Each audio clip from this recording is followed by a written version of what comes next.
Alright, let's be real for a second. When you first get into gaming, you might love your first game, no matter how bad it actually is. It could have been straight up terrible, one of the worst games ever made. But since it was one of your first, you had fun with it. Maybe it was a Christmas gift, a reward for good grades.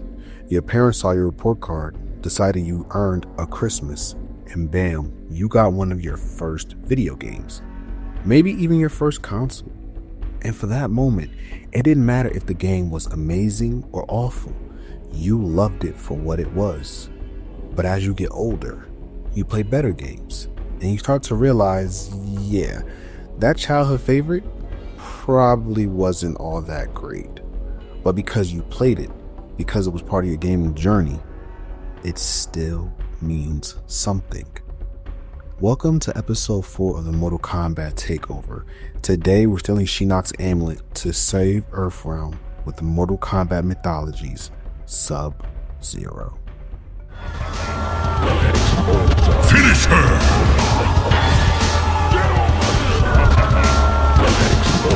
Finish him! Fatality! Toasty! If you're a returning viewer, welcome back. And if you're new to the channel, welcome. I'm glad you're here. If you love Mortal Kombat as much as I do, I've got a playlist on my channel covering the history of Mortal Kombat 1 from 1992, as well as Mortal Kombat 2 and 3. So if you enjoyed this video, there's plenty more waiting for you. And we're not stopping anytime soon. We're going all the way to Mortal Kombat X this year. So if you're into videos like this, smash that like button and ring the notification bell. It helps us get this video out to more people. Let's dive into this.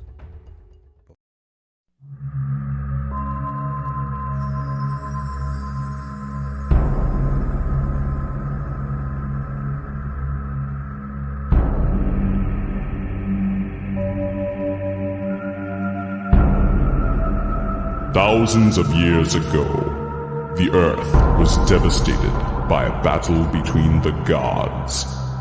It was a war between good and evil. A war that would decide the fate of the world and plunge it into centuries of darkness. Now, the war is in danger of being fought once again. Only one mortal can stop it.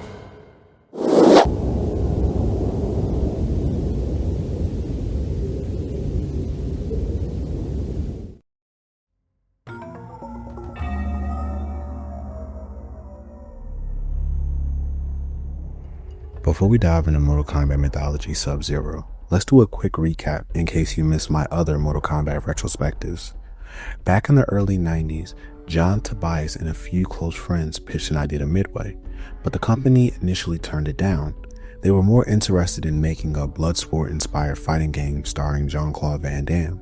But when Van Damme turned down the offer due to his commitment to Universal Soldier, Midway reconsidered. One day in Ed Boon's office, an uppercut animation from the original pitch got a strong reaction, and just like that, Mortal Kombat was greenlit. When the game first dropped, it sparked massive controversy, so much that it made its way to Congress and led to the creation of the ESRB. A year later, Mortal Kombat 2 took things to the next level, becoming the highest grossing arcade game of 1993.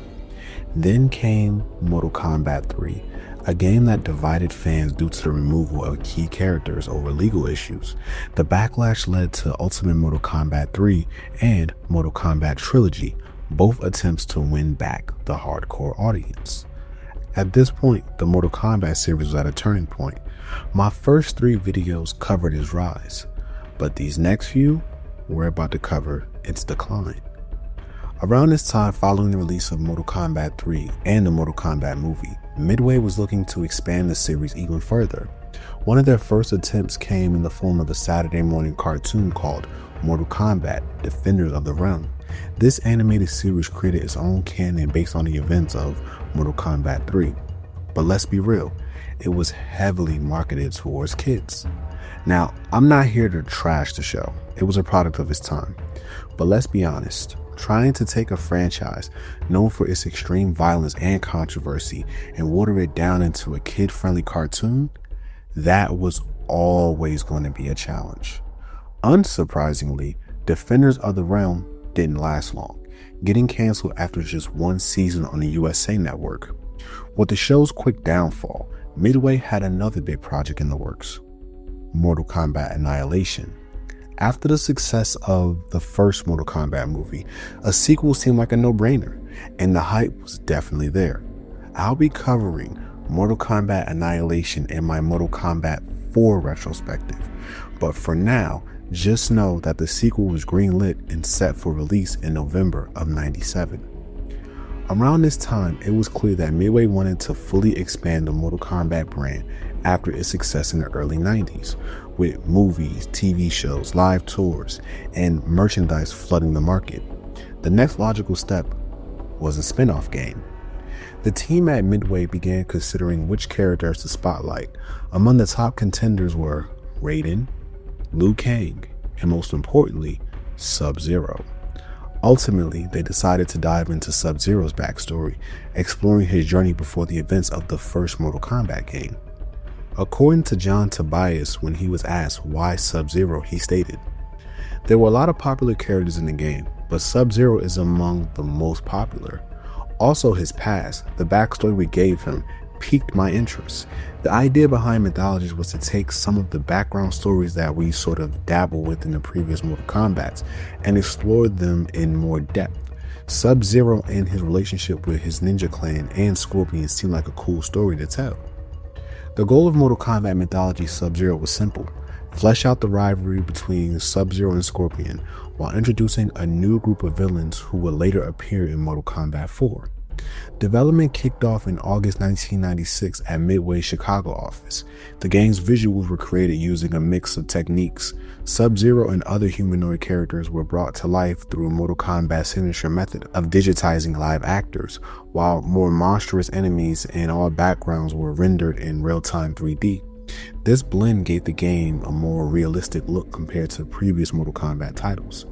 One of the biggest ways Mythology set itself apart was through its use of cinematic cutscenes to tell the story as players progress. These sequences combine live actors with digital elements. Actors were filmed in front of a green screen and then composited into 3D render backdrops. This approach created a sense of scale and atmosphere that wouldn't have been possible with the limited studio space and physical set construction. The video shoot for these cutscenes lasted about a week, with a small crew handling the entire process from filming to post-production in roughly a month. Since Mortal Kombat Mythologies Sub-Zero used digitized actors, many of the performers from Mortal Kombat 3 returned to reprise their roles. John Turk, who played Shang Tsung and all the ninjas in Mortal Kombat 3, came back to portray both Sub-Zero and Scorpion's digitized form. Sal DeVita, previously known for playing Nightwolf and the Cybernetic Ninjas, took the role of Scorpion in the FMV cutscenes. Rich DeVizio, famous for playing Kano and Cabal, returned to play both Shang Tsung and the new sorcerer Quan Chi. Fan favorite Kerry Hoskins also made an appearance, while Anthony Marquez, who played Kung Lao in previous games, took on the roles of the Wind God and Monk Number 2. Even Brian Glenn, the man behind Shao Kahn, returned to play the Water God and Hulk Monk. Much like previous Mortal Kombat titles, development was an exciting process filled with familiar faces, but the real question was, would this game be a success? That's a conversation worth having, as Mortal Kombat Mythologies Sub-Zero was released on October 1st, 1997.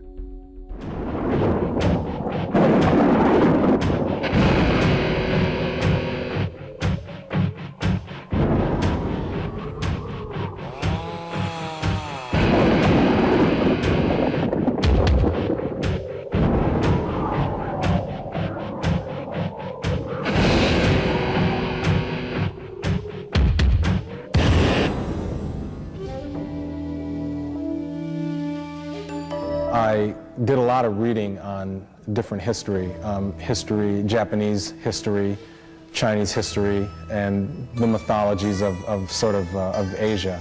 But I read a particular book that sort of detailed the history of the ninja from China. which is new to me. I mean, ninja is a Japanese word, ninjas are Japanese. But I learned that there's this group of Chinese sort of ninjas that claim to be the originator of sort of the assassin thief in Asia, and they call themselves the Lin Kuei.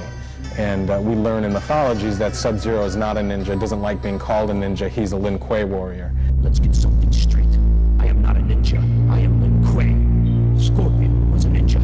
We chose Sub-Zero as a center point for the first Mythologies game because of all the different characters, he alone has sort of the most mysterious backstory.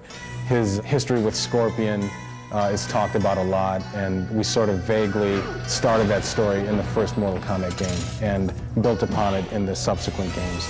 And what we are attempting to do in this game is go back to his history and sort of explain and show how he became who he is and how his life sort of led up to the first Mortal Kombat tournament.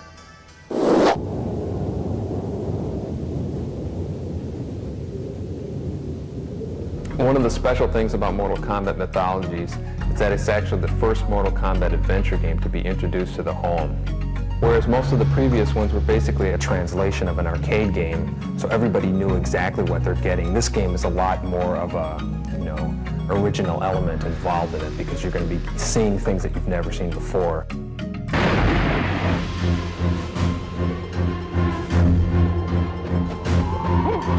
In a regular Mortal Kombat game, you're fighting one-on-one with a different person in one room. Here, you still fight against the computer in one room, but once you're done fighting them, you have a whole other world to travel around in. Along the way, there's a bunch of pitfalls. There's pillars that smash on you.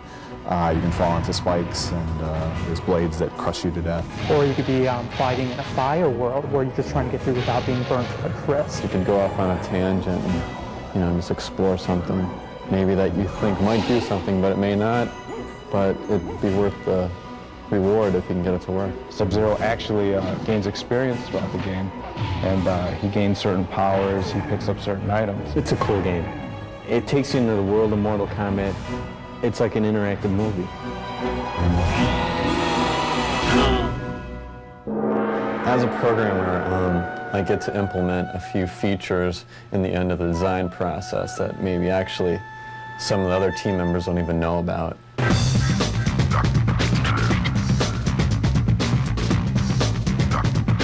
The Mortal Kombat Mythologies team in Chicago consisted of seven of us sort of on the main team, and also including Dan Forden, who did our sounds.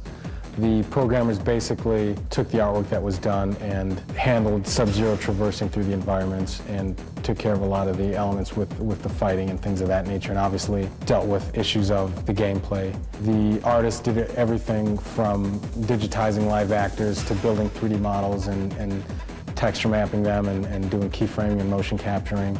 And now, on to Hollywood. Alert the keepers and send a full garrison to intercept. Make sure that he does not cross the bridge. The keepers? But he's just a mortal. Do not question me, Serena. And more importantly, do not fail. We create the full motion videos by shooting live actors against a green screen. And then after we do that, we edit that footage down and then hand it off to the artists. And the artists take it and they composite 3D graphic images behind the actors so that it just looks like a real world. To give you an idea of how incredible the artists who worked on the FMVs were, we did a scene that consisted of nothing more than a chair and two actors, and everything else around them was created in the computer. And when I look at that scene now, it's still tough for me to remember what it was like when it was just green. There is more movies in the game than you immediately see, and so if you play your cards right, you can see what else is in there. But and it's a very privileged thing to find these missing things.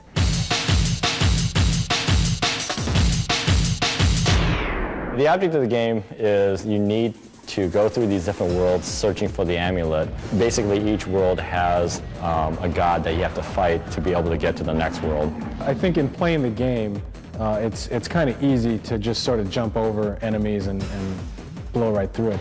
But it's pretty important that you do a lot of fighting, especially early on. First off, to get used to the controls. Second, because through fighting you collect experience points, and experience points, when gained, are what sort of give you your new powers. I'm going to show you the first wave or two of the game. Okay, so in the very beginning, you're basically breaking into a Shaolin temple to retrieve a map. And this is your first mission in the game. One thing you want to do is be very careful when you're running into rooms, because there could be a monk right behind a door. Okay, next up is the outside balcony. Best thing to do is jump on the wall and then just very lightly tap to the right, and you'll jump straight down, hit a canopy, and land safely.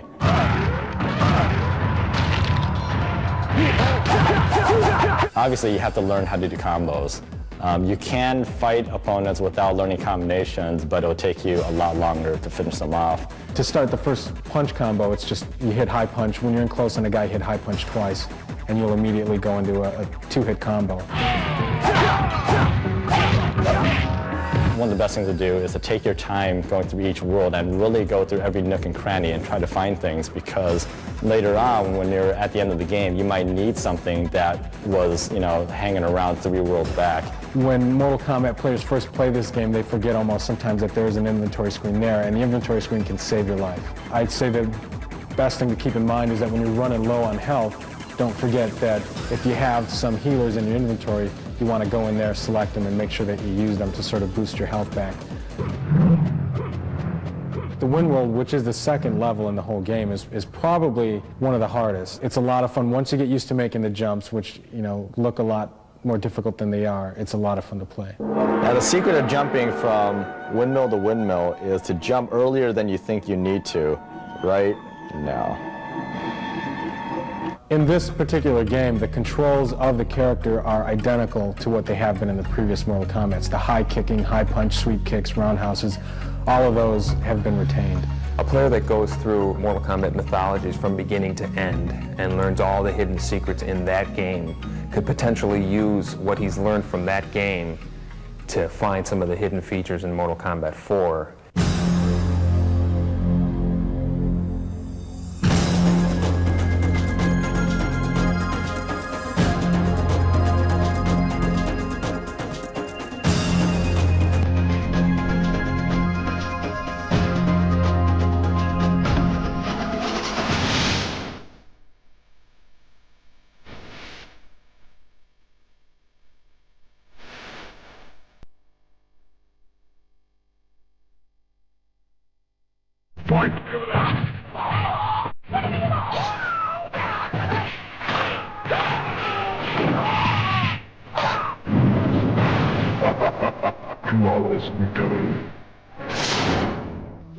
I think a lot more things are going to become clear in the Mortal Kombat universe when people play Mythologies, and I think after they've played Mythologies and then they see Mortal Kombat 4, these characters will have a lot more purpose. There's so many different characters, and there's so many different stories and twists. Liu Kang has a history, Raiden has a history, Sonya has a history, Kano does. They all sort of have their own mythologies that we could dip into and explore a little bit more. And so in that sense, the door is wide open.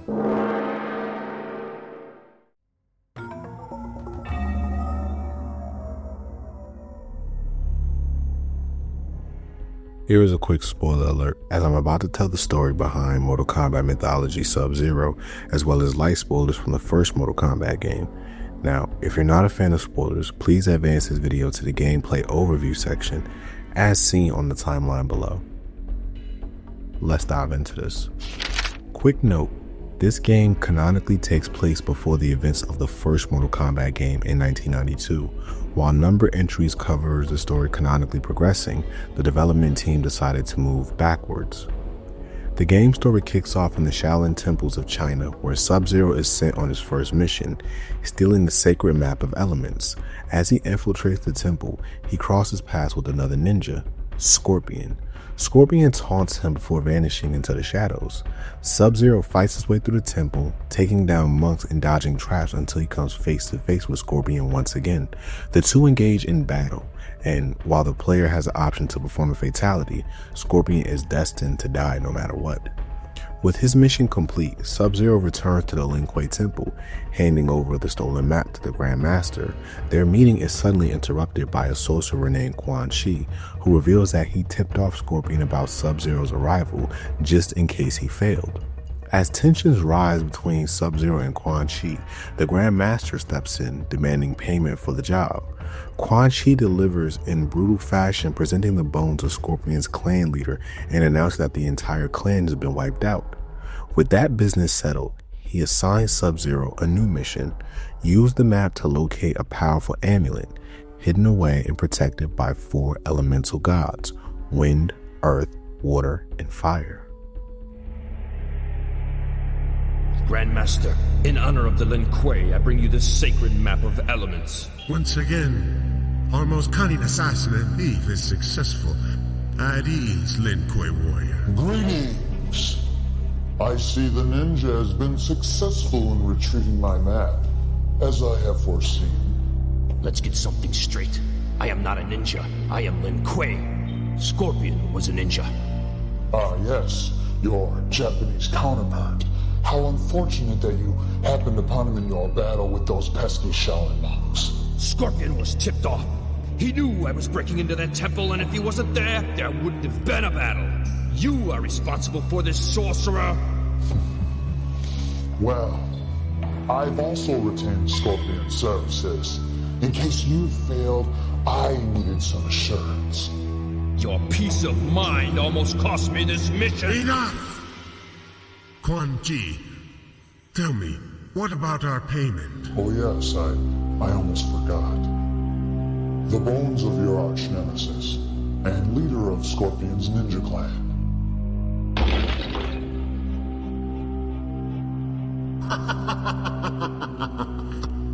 Our ancient foes, vanquished in one transaction. And I've personally made certain that every last remnant of their clan has been eliminated. Forever. You see, Sub-Zero, you can trust a sorcerer sometimes. Now, you will use this map on your next mission.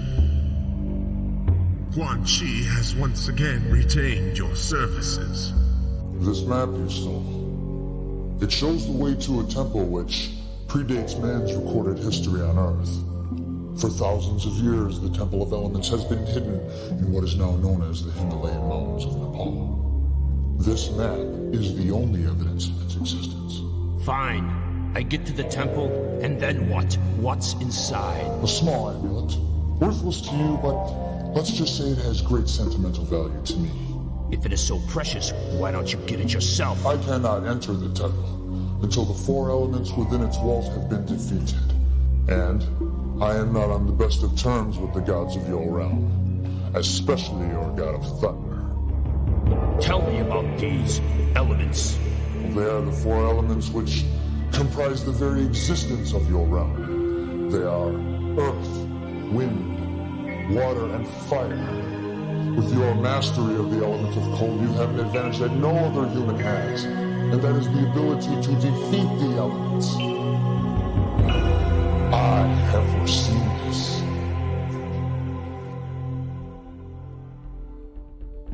Sub-Zero arrives at the Wind Temple, where his mission is to collect 3 icons representing the element of wind. Battling through waves of Shaolin monks, he secures all 3 icons, which summons the god of wind, Fujin. The two clash in an intense battle, but Sub-Zero ultimately comes on top. With Fujin defeated, he is teleported to the Earth Temple to continue his quest. At the Earth Temple, Sub-Zero once again sets out to gather 3 elemental icons. Fighting his way through the temple's defenses, he eventually encounters the Earth God. Using his environment to his advantage, he pulls a lever, dealing significant damage before finishing off the Earth God. Claiming the Earth icon, he is transported to the Water Temple. Here, the pattern continues. Sub-Zero must collect 3 water icons before facing the temple's guardian. After overcoming numerous enemies and treacherous obstacles, he comes face to face with the water god. A fierce battle ensues, but Sub-Zero proves victorious once again. His journey then takes him to the Fire Temple. The Fire Temple presents an even greater challenge, with faster monks and massive Hulk monks standing in his way. After fighting his way through, he gathers the 3 fire icons and eventually confronts the fire god. Another heated battle unfolds, but as before, Sub-Zero comes out on top. With all 4 elemental trials completed, he makes his way to the floating amulet.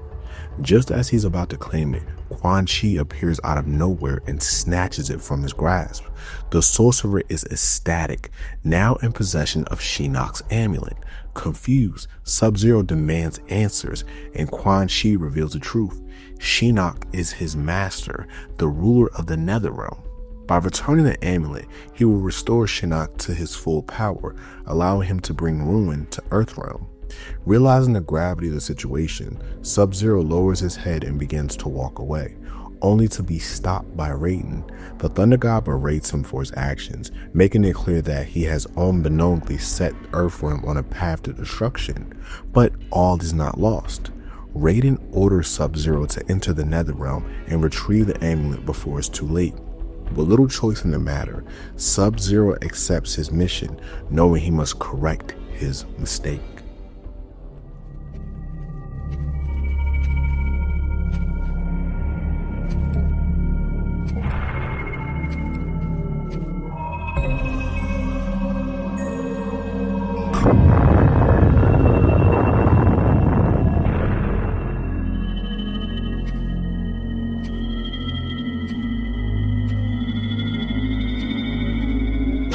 The amulet! I have Shinnok's amulet! Whose amulet?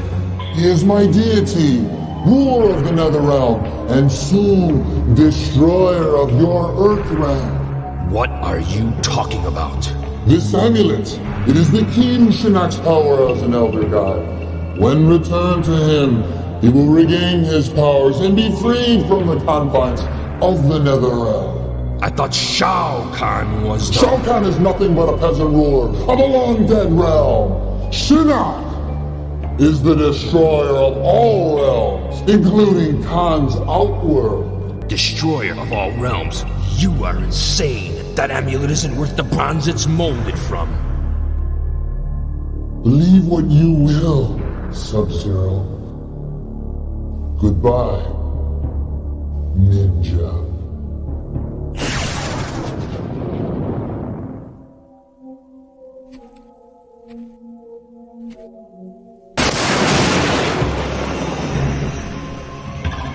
Do you realize what you've done? I was just earning my living. Your clan's ignorance and greed will cost this entire realm. You'll now have to set things straight. Quan Chi could simply be a lunatic sorcerer. I never heard of an elder god named Shinnok, or of a place called the Netherrealm. You better start believing in both, because you're going to the Netherrealm, and you're going to bring back the amulet. We must act quickly. I have no dominion in the Netherrealm. You are reality's only hope. I'll do it, Thunder God. Only because I don't have a choice. Then stand back! This is a portal into the Netherrealm. Once through, follow Quan Chi, and try to get the amulet before he gets to Shinnok. I also have this advice. Beware the Brothers of the Shadow. The Netherrealm is a place for lost souls. If you fail, your soul will join theirs, as well as all the souls in this entire realm.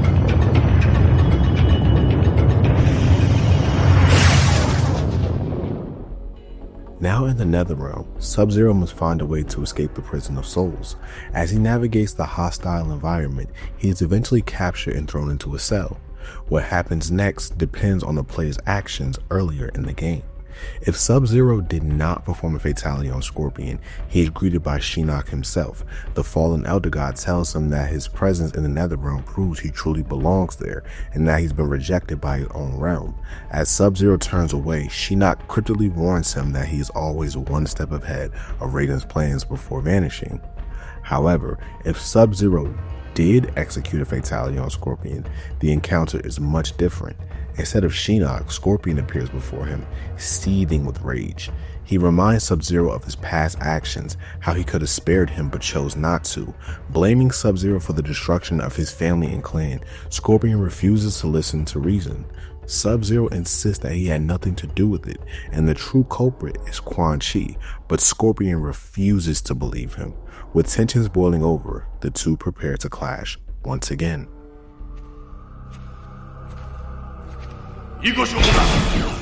Don't bother worrying about escape. Who are you? I am a dead man. But somehow you have retained your mortality, which would mean you are vulnerable to death. I am Scorpion. You killed me in cold blood. I had no choice. You could have let me live. Then I would be the dead one. But my clan and family would still be alive. What? It wasn't enough to kill me. You had to destroy every last remnant of my being, including my wife and child. You're mistaken. Quan Chi is responsible for their deaths. Words will not save you. Lin Kuei, warrior.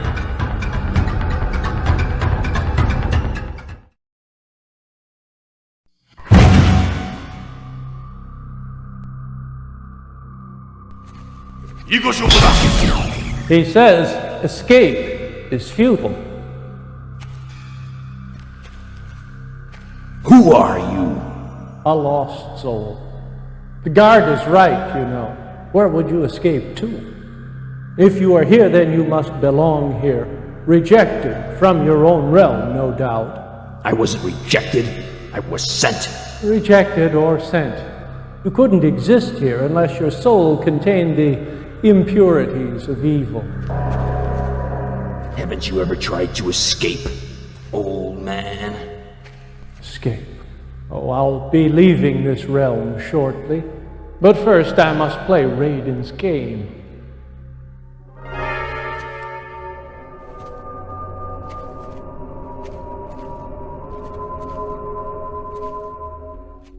After escaping his cell, Sub-Zero fights his way through the prison of souls, eventually coming face to face with the Warden. After a hard-fought battle, he bests the Warden and continues his ascent. Reaching the highest point of the prison, he kicks down a towering statue of Shinnok, creating an opening for his escape. Unbeknownst to him, 3 assassins from the Brotherhood of Shadows, Serena, Kia, and Jataka, are watching his every move. Serena reports to Quan Chi in his lair, informing him that Sub-Zero has broken free and is heading towards the Sea of Immortality. Concerned, Quan Chi orders heightened security to ensure Sub-Zero does not make it across.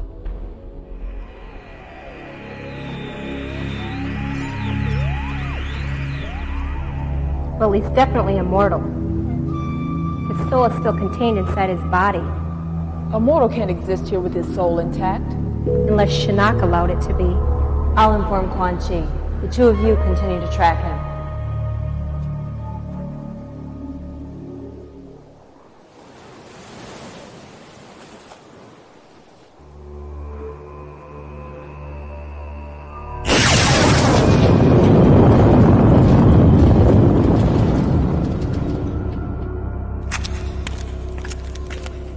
Sir, a mortal has escaped from the prison of souls. He is headed towards the Sea of Immortality.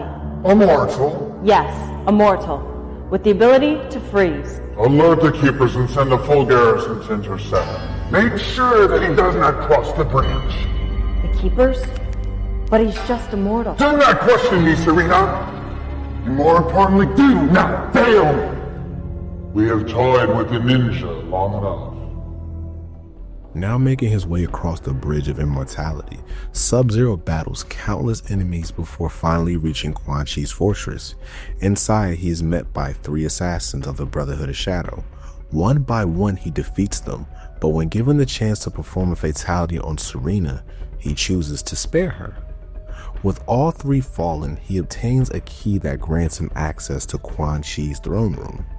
Upon entering, Sub-Zero comes face to face with the sorcerer himself. Quan Chi reveals that Shinnok now possesses the amulet and taunts him with the truth behind Raiden's mission. He echoes the same words Shinnok spoke in the prison, questioning Sub-Zero's allegiance and offering him a place among the Brotherhood of Shadow. But Sub-Zero refuses. The two engage in battle, but just as the fight reaches its peak, Serena suddenly appears and lands an uppercut, sending Quan Chi into a pit, seemingly leading to his demise. As Sub-Zero catches his breath, he asks Serena, why she betrayed her master. She tells him she wants to leave the Netherrealm and escape with him. However, before they can make their move, Shinnok appears from the shadows. Without hesitation, he blasts Serena with a powerful attack, eliminating her instantly. Now, with no other option, Sub-Zero must face Shinnok himself. During their battle, Sub-Zero manages to outmaneuver Shinnok, seizing an opportunity to snatch the amulet from him. With the artifact now in his possession, he quickly makes his way back to Raiden and returns it. Still reeling from everything he's learned, Sub-Zero confronts Raiden, demanding the truth. Was Quan Chi right about the reason he was sent to the Netherrealm?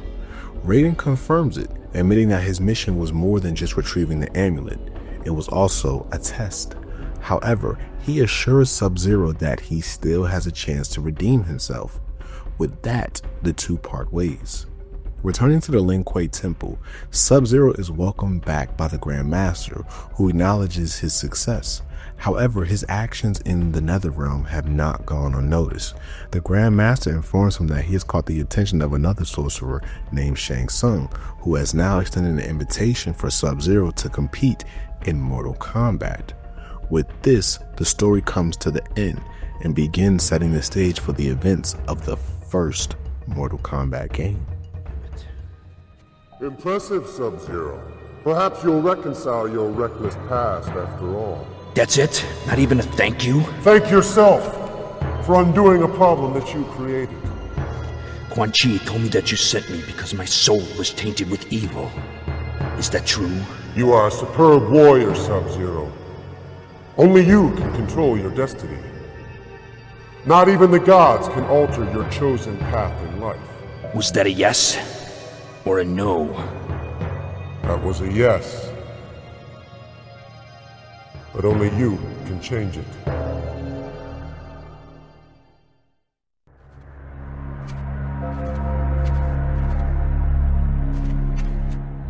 I vow to serve and obey the Lin Kuei. Welcome back, my warrior. I have a new undertaking for you. It seems your exploits have caught the eye of another sorcerer. I would like you to meet the retainer of your services. His name is Shang Tsung, and he would like you to compete in a small tournament. It's called Mortal Kombat.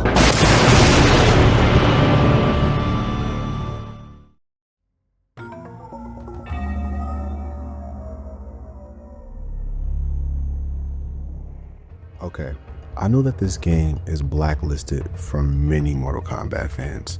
Many people couldn't get past the hard difficulty or even look past the cheesy cutscenes, and in doing so, it never truly got the analysis it deserved. Looking back at its story, it's important to remember that, despite the criticism, this game is still considered canon. It's a prequel that comes straight from one of the series' original creators. It provides a deeper look into the first Sub-Zero before the events of the first Mortal Kombat game. But before diving into how this fleshes out his character, let's first examine how he was introduced. In the original Mortal Kombat comic book tie-in, Sub-Zero is depicted as having a long-standing rivalry with Scorpion. His reason for entering the tournament was simple. He was hired to assassinate Shang Tsung. But Mythologies Sub-Zero rewrites this origin, which is something worth tracking. The way this game ends completely alters Sub-Zero's motivations. Instead of just being another hired assassin chasing a contract, he's now personally invited to the tournament by his orchestrator, Shang Tsung. While it may seem like a small change, it shifts how we perceive Sub-Zero's character. In the original game, he was just an assassin following a paycheck, prioritizing money over morality. Even in his Mortal Kombat 1 ending, though non-canon, it develops his character by showing him taking his payment and deciding to retire. But in Mythologies, instead of chasing money, he's chasing the amulet. This change fundamentally alters how we view his entry into the tournament.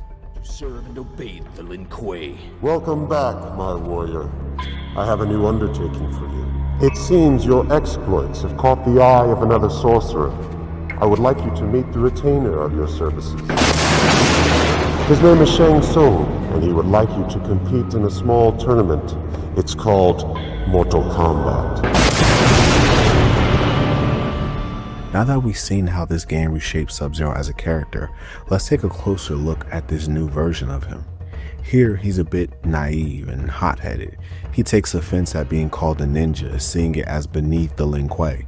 His only goal was to follow orders from the Grand Master and serve his clan. While this showcases his loyalty, it also reveals a flaw.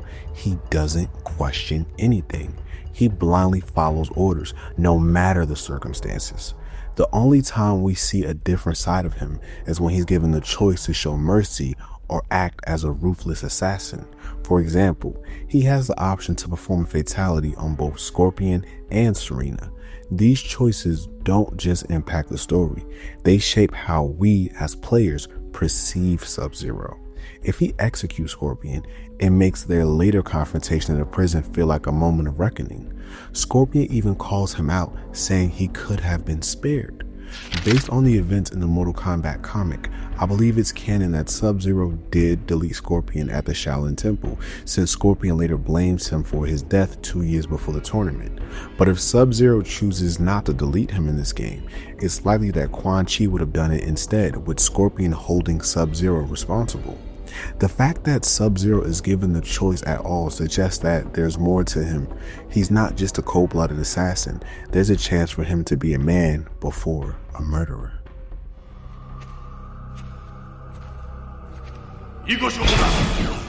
Don't bother worrying about escape. Who are you? I am a dead man. But somehow you have retained your mortality, which would mean you are vulnerable to death. I am Scorpion. You killed me in cold blood. I had no choice. You could have let me live. Then I would be the dead one. But my clan and family would still be alive. What? It wasn't enough to kill me. You had to destroy every last remnant of my being, including my wife and child. You're mistaken. Quan Chi is responsible for their deaths. Words will not save you. Lin Kuei, warrior.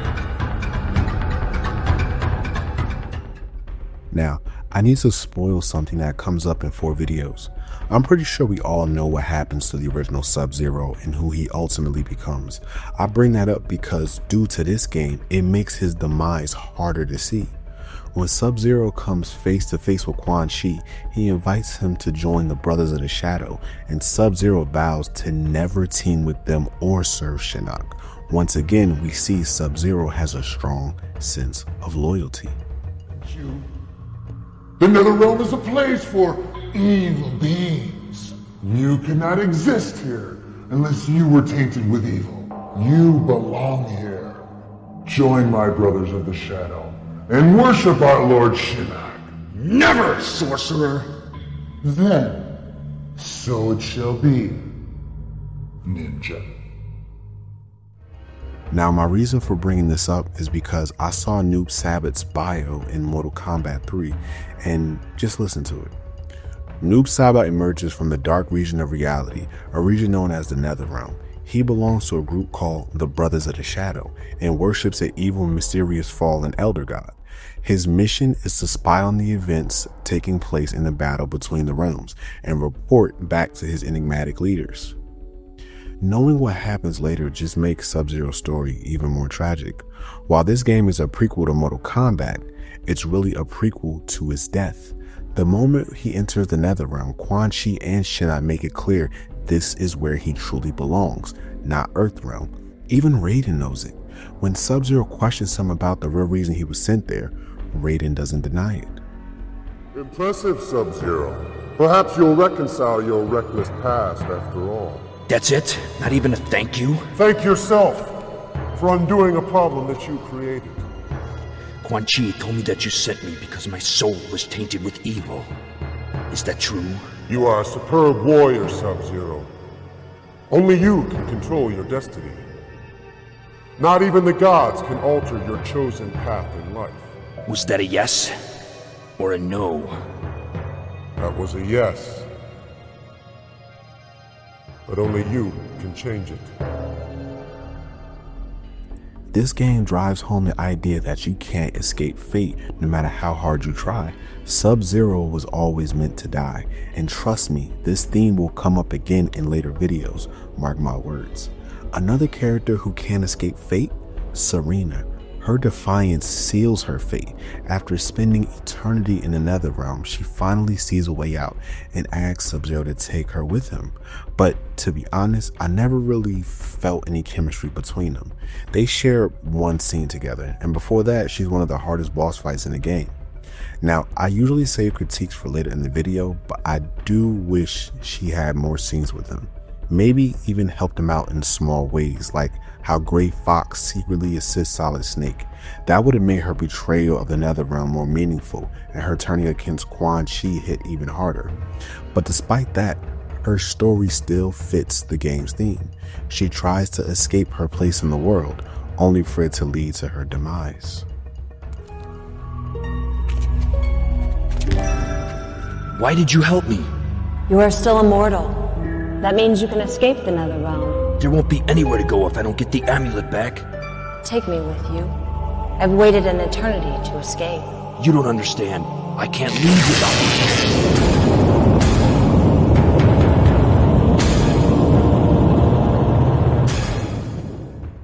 Now, another retcon noticed in this game was Scorpion's story. When Sub-Zero is taken into prison and comes face to face with him, and he says, "My clan and family would still be alive." What? It wasn't enough to kill me. You had to destroy every last remnant of my being, including my wife and child. You're mistaken. Quan Chi is responsible for their deaths. Words will not save you. Lin Kuei, a warrior. But when looking at his ending in Mortal Kombat 1, it states, marked for death years ago by the Lin Kuei, Scorpion was murdered by Sub-Zero. He left behind a wife and a child in his former life, but was allowed to return and avenge his death. Even with Scorpion's triumph in the tournament and a new title as Grand Champion, the price he paid was high. He can never again know his family and must exist forever with his secret curse. Looking back on their conversation in the cell, Scorpion outright blamed Sub-Zero for the death of his family. And this moment right here, this is what fuels their never-ending rivalry. But something a lot of people might not know, in the original Mortal Kombat, Scorpion's family was actually still alive. He just couldn't reach out to them. So while this game explores Scorpion's past, it also reshapes and rewrites his story. And that was John Tobias' plan all along. When asked if the game would expand the story, he said, "Yeah, it will flesh out the story between Sub-Zero and Scorpion and also introduce a group of new bad guys who eventually take their place in Mortal Kombat 4. Now, while the game wasn't exactly a hit in terms of reception, and trust me, we'll get into that, it was successful in developing its characters. The game introduced several new faces who will go on to become staples in the series: Shinnok, Quan Chi, Fujin, and the three assassins, Serena, Kia, and Jataka. Some made their return in the next game, while others would reappear later down the line. Each of them contributed to the overall lore, expanding the backstory that would reshape future titles. I'll acknowledge them here, but I'm saving their full character breakdowns for a later entry when we have more to compare. That being said, do you think that despite its difficulty and cheesy cutscenes, this game actually has something poetic to say? We're watching the calm before the storm, the moment before everything changes before Sub-Zero and Scorpion. What if Quan Chi never hired both their clans to steal the map? Would Scorpion have ever died? And if not, would he have ever deleted Sub-Zero in the first game? That first mission sets off a chain of events that reshapes the entire franchise. While Shinnok may have been the big bad of this game, Quan Chi was the real mastermind. His actions created the single most iconic rivalry in Mortal Kombat history. Scorpion was tipped off. He knew I was breaking into that temple, and if he wasn't there, there wouldn't have been a battle. You are responsible for this, sorcerer. Well, I've also retained Scorpion's services. In case you failed, I needed some assurance. Your peace of mind almost cost me this mission. Enough! And that's exactly why Mortal Kombat Mythologies Sub-Zero is one of the most important games in the franchise. It doesn't just tell us that Sub-Zero and Scorpion are sworn enemies, it shows us how and why their fates became forever entwined. This game was the definition of the tragedy of Sub-Zero.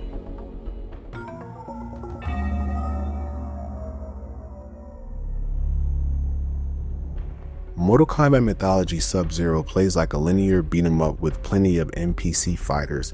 Think Streets of Rage, but fully 2D.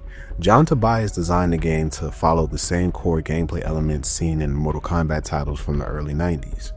On the PS1, the game sticks to the 4-button control system. Triangle is high kick, circle is low kick, cross is low punch, square is high punch. L1 blocks, while L2 lets Sub-Zero run in either direction. R1 is used to grab items, and R2 allows Sub-Zero to turn around. There's even a clunky elevator mechanic. If you're in the prison level, you hold R1 and high kick to go up, or R1 and low punch to go down. And yes, Sub-Zero gets his iconic spine rip fatality, but oddly enough, you can only perform it twice in the entire game. The game is divided into 8 stages. The first one leads to a fight with Scorpion. Levels 2 through 5 are all about battling the elemental gods, while levels 6 through 8 take place in the Nether Realm. But here's a catch. If you're playing on easy or very easy, you don't get to see the Nether Realm. Instead, the game just gives you a game over, basically for playing the game on lower difficulties. The developers straight up punish you. Speaking of difficulty, this game doesn't hold back, even on the lower settings. Off-screen enemies will spawn out of nowhere and chuck away a good portion of your health. But what really cranks up the frustration is the platforming. Now, between me and you, I like platformers, but this ain't it. Sub-Zero can mistime a jump at any moment and plummet to his death. There's no map, so a lot of the game is just trial and error. You'll find yourself running in circles, possibly getting ambushed by yet another off-screen enemy. If you know the layout, the levels go by quickly. If you're new, expect to spend about 30 minutes per stage, probably alongside a YouTube tutorial. After completing certain missions, the game delivers these green screen transition scenes. Sub-Zero's teleporting gets recycled throughout the game, and beyond that, we have real life cutscenes with human actors. At this time, this was already feeling a little outdated, but honestly, there's something oddly comforting about it. Now, one highlight I have to cover is Sub-Zero's abilities. Much like Mortal Kombat 3, his special moves remain mostly the same with a few tweaks.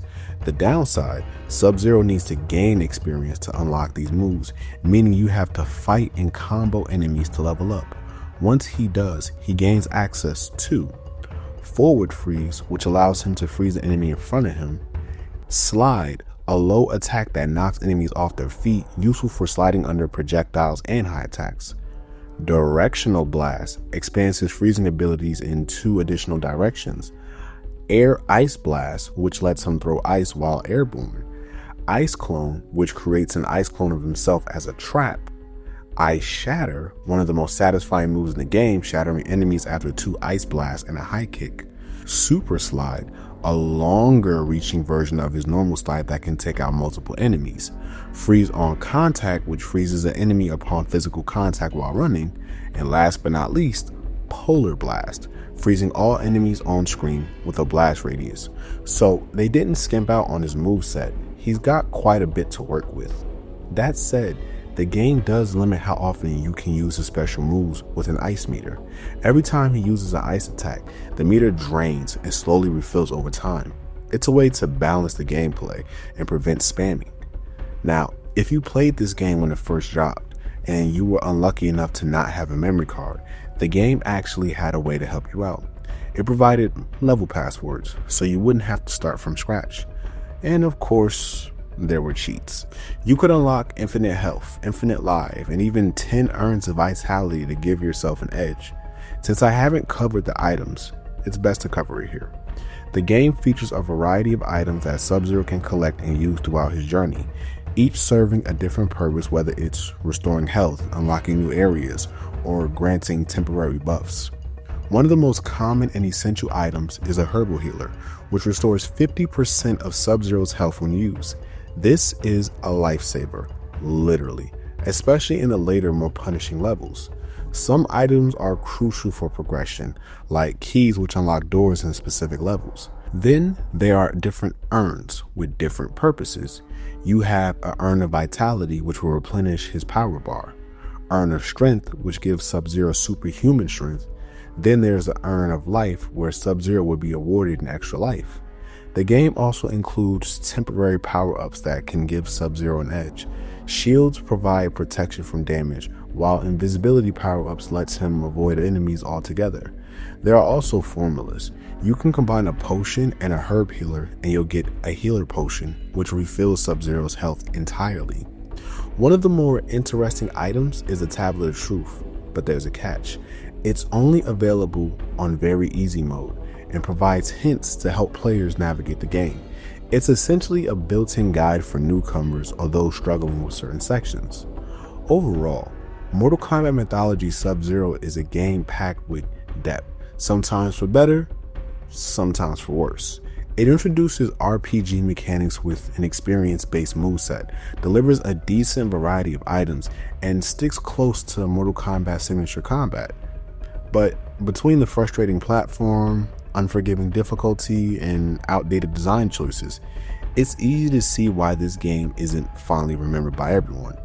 Still, for those who can push through to the trial and error gameplay, there's a unique, if not brutal, experience to be had. Whether it's the cheesy live-action cutscenes, the satisfying ice shadow move, or just the nostalgia of old-school Mortal Kombat, there's something oddly compelling about it. Just be prepared to fail. A lot.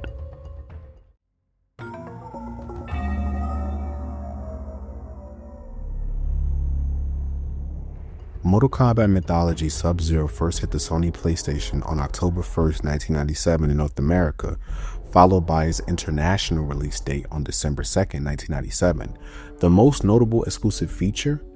Full motion video cutscenes. Back in the late 90s, these live action sequences were a big deal, adding a cinematic touch to the game. The PlayStation version also benefited from CD-ROM capabilities, meaning better audio quality compared to its cartridge-based counterparts. Players could enjoy the game's decent soundtrack and sound effects, like the eerie wind howling when Sub-Zero stood on the ledge, with much clearer fidelity. That said, there was a weird drawback. The sound levels were set ridiculously low. You had to crank up your TV volume just to hear anything properly.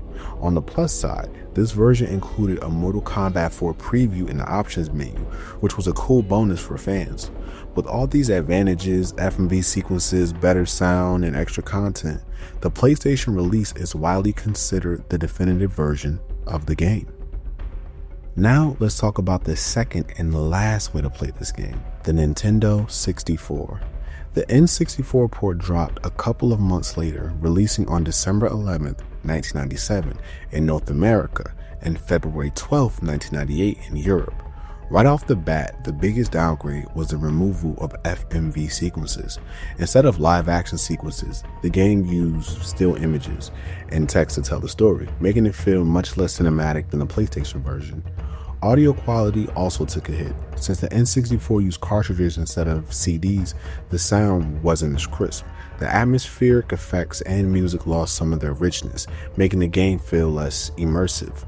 Graphically, opinions were mixed. Some players thought the N64 visuals looked washed out, while others felt they were on par with or even better than the PlayStation version. One thing that stayed the same across both versions, the punishing difficulty and clunky control scheme. The core gameplay, character sprites, and 3D rendered enemies remain intact, keeping that classic Mortal Kombat aesthetic. However, the N64 version lacked exclusive features like the MK4 preview. Despite being a nearly identical game at its core, the N64 version received a much colder reception. Without the FMV cutscenes and with inferior audio quality, it was widely considered the weaker version of the two. If you had to pick one, PlayStation was the way to go.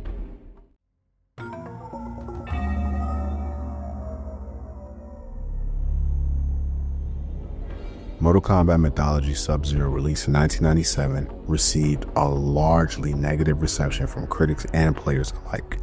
The game's ambitious attempt to blend the Mortal Kombat fighting mechanics with platforming elements was widely considered a failure. Many reviewers criticized the game's controls as intuitive and frustrating. The decision to use Mortal Kombat's fighting system for platform the decision to use the Mortal Kombat fighting system for a platforming game was seen as particularly problematic, with jumping and turning mechanics that felt clumsy and unresponsive. The game's difficulty was often described as unfair, with numerous one-hit deaths from traps that were nearly impossible to avoid without prior knowledge. The level design was another major point of contention. Critics described the stages as confusing, maze-like, and filled with trial-and-error gameplay. The game's reliance on die and retry mechanics was seen as a source of frustration rather than an enjoyable challenge. Visually, the game received mixed reviews. While some appreciate the digitized actors and cheesy FMV sequences, others found the graphics unimpressive, particularly on the N64 version, which lacked the FMV sequences. The audio was generally considered decent, though the low volume levels were noted as an annoyance. Despite its poor critical reception, it's worth noting that the game sold well upon release, suggesting that the Mortal Kombat brand still held significant appeal. Some fans have even defended the game over the years, arguing that while flawed, it had potential and offered an interesting expansion of the Mortal Kombat lore. When looking at how the average gamer or fan took the game, they gave it a chance, taking precautions with a mix of curiosity and optimism, ultimately emerging with mixed feelings and leaning towards disappointment. Some people, while fans of Sub-Zero and initially excited about the game's premise, acknowledge significant flaws that hold it back. The biggest issue is the disgustingly horrible control scheme, which is cited as a primary reason why many players gave up on the game. This sentiment is echoed in other reviews that highlight the frustrating and intuitive controls as a major barrier to enjoyment. While reviewers praise the story and graphics for their time, these positives are overshadowed by the negative aspects of the gameplay experience. The repetitive nature of the levels combined with the frustrating controls likely led many gamers to find the game more of a chore than an enjoyable challenge. The lack of replay value is another common complaint, suggesting that even those who managed to complete the game had little incentive to revisit it. This, coupled with the mixed feelings expressed in the review, paints a picture of a game that failed to live up to its potential and ultimately left many players feeling underwhelmed. In summary, the average gamer's experience with Mortal Kombat Mythologies Sub-Zero was likely one of initial excitement, followed by frustration and disappointment. The game's flaws, particularly its control scheme, overshadowed its strengths, leading many players to view it as a flawed and ultimately forgettable entry in the Mortal Kombat franchise.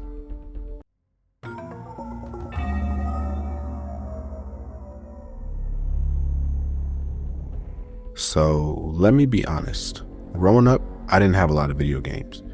And funny enough, when I got my first PS2, I didn't even have a memory card until one Christmas. A lot of the games I played as a kid came from my brother. One day, he let me borrow Mortal Kombat Mythologies Sub-Zero. And to be real with you, as a kid, the furthest I got was Fusion. After beating him, for some reason I just stopped playing. As I got older, I might have booted it up for nostalgia's sake, since I didn't have many games growing up. But for the channel, I figured, why not give it another shot? Why not try to understand what Midway was trying to accomplish? Now, don't get me wrong, I'm not naive. I know this game was a bomb. I know it's not something most people would proudly say they played. And I know this game marked a low point in the Mortal Kombat series. But trust me, we'll be exploring an even lower point soon. Now, I don't want to spend too much time just thrashing this game, because let's be real, that's what most people do when they talk about mythologies. Instead, I wanted to focus on what it did right. When you look at what John Tobias wanted to achieve with this game, his goal was to flesh out the Scorpion and Sub-Zero rivalry. And you know what? He actually succeeded. We got to witness the prequel, the build-up to a Lin Kuei warrior vowing to never join forces with evil. We saw why Scorpion has a vendetta against him, and we were introduced to characters that set the foundation for their long-standing hatred. I respect the game for its story, because it never really gets the praise it deserves. The main reason it never got that praise? The controls. I get that they wanted to appease MK fans by incorporating familiar gameplay mechanics, but that's ultimately what ruined the game. The world was shifting to 3D, and while 2D games were still fun, they were starting to feel outdated. And so instead of pushing the series forward, Mythologies ended up marking the beginning of Mortal Kombat's downward spiral. Think about it. After a successful but questionable third entry, Mythologies didn't take the series to new heights. And honestly, I wonder if Mortal Kombat was just oversaturating itself in the late 90s. Between 2 TV shows, Mortal Kombat Annihilation, and now Mythologies, the franchise wasn't exactly thriving across any forms of media. If you know your Mortal Kombat history, then you already know what's coming next. We've got 2 more PS1 games, and we know how those turned out. But let's look at this differently. This was their first attempt at a spinoff. What if they had waited? What if they had taken the time to learn how to properly incorporate 3D mechanics so the platforming didn't feel like a nightmare? Could this have been better? I think so.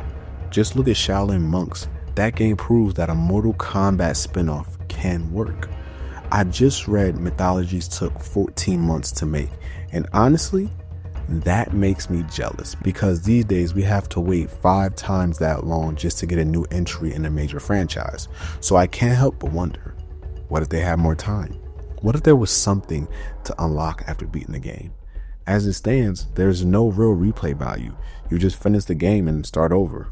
I respect the attempt, but the final product, it wasn't where it needed to be. Now, hey, if you're in the minority and actually love this game, I respect that. It means something to you. It means something to me. But would I play it today? Probably not. I've got more games now and memory cards. At the end of the day, I look at Mortal Kombat Mythologies Sub-Zero as a moment in time I'll never forget. Was it the best Mortal Kombat game? Not even close. Was it the worst? Trust me, there's worse. But if there's one thing I can say, it's that the story and the characters make this game important, whether we like it or not. No matter how you feel about it, this game has an emotional connection to me. If you made it to the end of this video, first off, thank you for sticking around. If you enjoyed diving into Mythologies, be sure to give the video a thumbs up. It really helps with the algorithm. And if you're new here and like what you saw, hit that subscribe button. We're almost at 4,000 subs on the road to 10,000. So it'd be awesome to have you along for the ride. Next week, I'm back with the Rockstar Takeover. We're talking about Max Payne, and in 2 weeks, we'll return to the Mortal Kombat Takeover or Mortal Kombat 4. If that sounds like your jam, definitely hit that subscribe button and ring the notification bell so you won't miss out when those videos drop. This is the Retro Phantom, signing out.